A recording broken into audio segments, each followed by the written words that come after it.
Si Kuya ipinatawag ang leaders ng bawat grupo. Ano kayong ganap ngayon? Hi, Kuya! Kuya. Joaquin, Princess at Clifford, Yes po, kuya. Kuya, kayo ang weekly task leaders.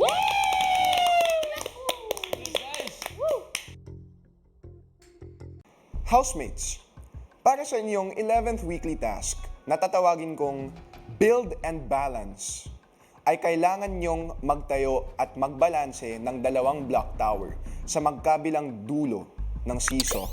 Gagawin ito ng 3 grupo ng magkakahiwalay, ang Trupa, Soring Langga at Flap. At mahahati ang bawat grupo sa magkabilang panig ng siso para mag-collab sa pagbuo ng 2 block tower ng hindi nagkakakitaan.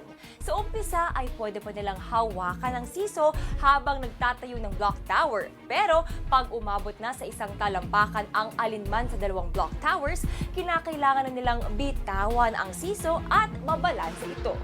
Para manalo, kinakailangan umabot sa 4 na talampakan ang magkabilang tower bago maubos ang 5 oras na itinakda. At dahil 3 magkakahiwalay na grupo silang gagawa ng task, ibig sabihin, porsyento ng weekly task budget ang makuha ng bawat grupong magtatagumpay. Yes po, kuya. Ang tanong, sino sa inyo ang mauuna ngayong araw? Pass. Pass din. Kasi kami na. Okay guys, first tipon-tipon.